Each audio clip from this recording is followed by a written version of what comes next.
So you guys just genuinely didn't like it? No, like genuinely, this is crazy. But why? Like, I know you said, yeah, you briefly said it, but what about it didn't work for you guys? So making the stuff before he becomes a crow an hour long is just a massive mistake. Like he is not that interesting and he's not that complex a character for us to understand why he's driven by revenge. Like you can establish that very quickly. I think the original movie spends like 2 minutes on it, and maybe more than 2 minutes is like the sweet spot is somewhere below 1 hour and above 2 minutes, right? Like maybe if it had been 10 minutes, it would have been okay. But it's just excruciatingly long, like, and I don't need it just to be 100 minutes of just the crow beating up people, but like there's just not much interesting happening in the first hour. Like they are not likable people. They're kind of, on the one hand, completely marginalized and they've accomplished nothing with their lives, right? But at the same time, she's also extremely wealthy and they can just treat the world as a playground and have no worries, really. But that juxtaposition just did not work for me at all in terms of making them likable.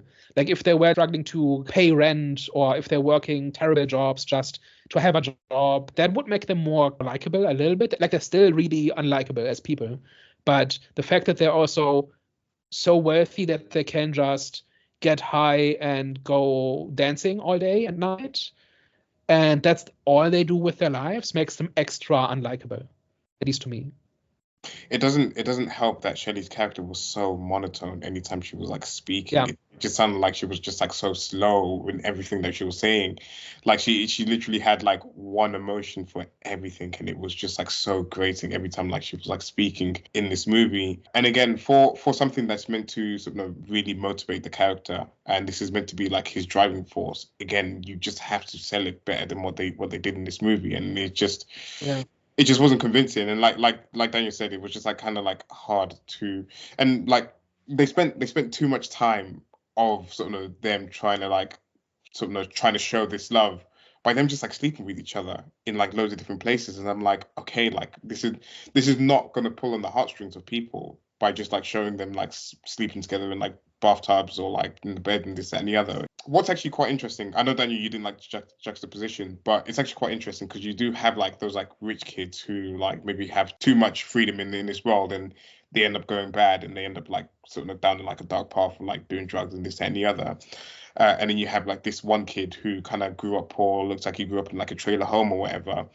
And they could have like done something interesting with that in terms of like their backgrounds or whatever, even though it shouldn't have been like this big thing in the movie. But considering you are making it a big thing, they could have done it a little bit more with that to try and maybe even just highlight like no matter where you come from or whatever, like you can always like kind of like end up down this path, and like how you like try and like pull each other out, and like maybe using their different like backgrounds to try and like help each other and support each other through their different life experiences or something like that. Like that could have been a little bit more interesting than just showing montages of them getting on. Yeah. And to be clear, they're not unlikable because they're wealthy, but it's this juxtaposition of we're supposed to pity them and they're supposed to be completely down on their luck and like, beaten down by life, but also they live in a penthouse and have an infinite drug budget. It's there's those two things don't work together. Like from the moment they escape rehab, every problem they have seems self-inflicted, because they could just have a nice life just with the money they have at that moment. Mm-hmm. But the movie plays it as if they are these tragic characters, like these star-crossed lovers who like life keeps beating them down, but actually it doesn't. Not at that point. And I don't really understand. Like I think it's interesting that like all this wealth was bought from a deal with the devil, right? Because Shelley's mother worked for Vincent, the demonic crime king. And like I thought there was something interesting going on there. And so this idea that money is tainted or that money is by itself corrupt or corrupting or something could have been interesting. It's just spending an hour with them, watching them kind of be irresponsible and unlikable, it would just kill it immediately. That's kind of just my main thing.